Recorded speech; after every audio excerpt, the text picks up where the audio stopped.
Muy, pero muy buenas. Es un gusto estar nuevamente con ustedes. Todos los elementos se pueden clasificar en una de tres clases: metales, metaloides o no metales. Los elementos de cada clase comparten ciertas propiedades básicas.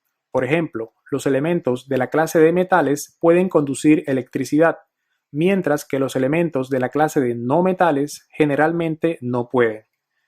Los elementos de la clase de metaloides se encuentran entre los metales y los no metales en sus propiedades. Por eso es común referirse a algunos de ellos como semiconductores. Como hemos visto en otros apartados, la masa atómica de un elemento depende de la cantidad de protones y neutrones que un átomo tenga en su núcleo. Sin embargo, átomos de un mismo elemento pueden tener diferente cantidad de neutrones y, en consecuencia, diferente masa atómica.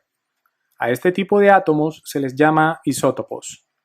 Los isótopos de un elemento dado no son igualmente abundantes. Veamos algunos datos. Una persona promedio de unos 70 kilogramos está conformada por unos 27.000 cuatrillones de átomos. El 99% de estos átomos lo constituyen el hidrógeno, oxígeno, carbono y nitrógeno. El 1% restante proviene de oligoelementos. Por ejemplo, el carbono es una mezcla de átomos con masas de 12 y 13 unidades atómicas.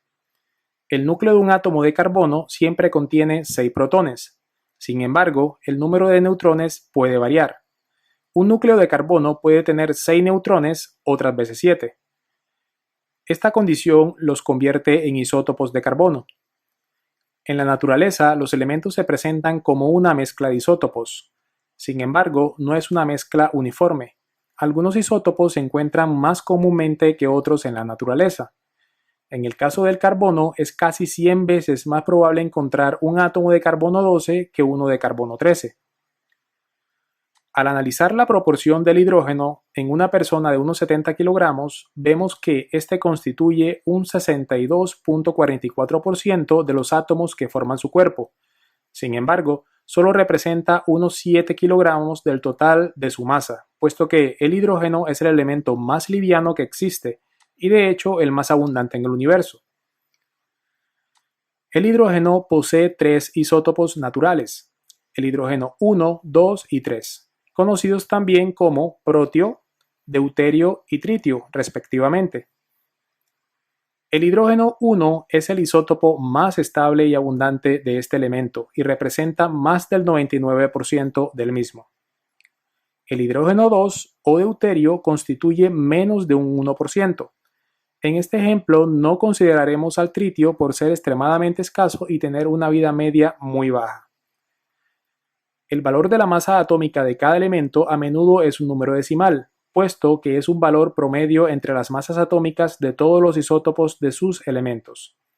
Así, para obtener esta masa atómica promedio del hidrógeno, multiplicaremos el porcentaje de abundancia de cada isótopo por su respectiva masa atómica y sumaremos los valores. El resultado es 1.01 unidades de masa atómica.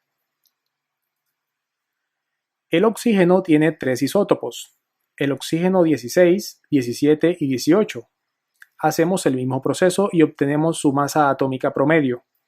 De igual forma para el carbono y nitrógeno.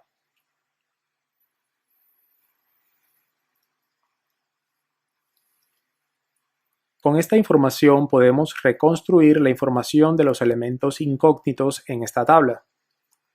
En el primer caso, siguiendo el orden creciente de la tabla periódica, podemos deducir que el número atómico es 9. Es decir, se trata del flúor. Eso implica que este debe tener 9 protones y 9 electrones.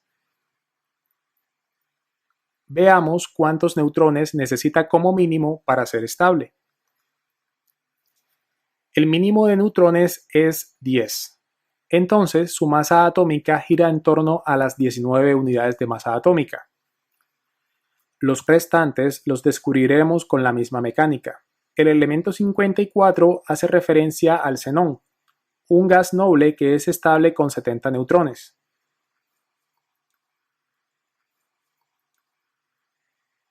La información que nos brinda la tabla periódica es muy diversa. nos puede brindar patrones específicos en las propiedades de los elementos. A esta serie de patrones se le conocen como tendencias periódicas. Dentro de estas tendencias periódicas encontramos algunas que explican la afinidad entre los átomos y el tamaño de los mismos.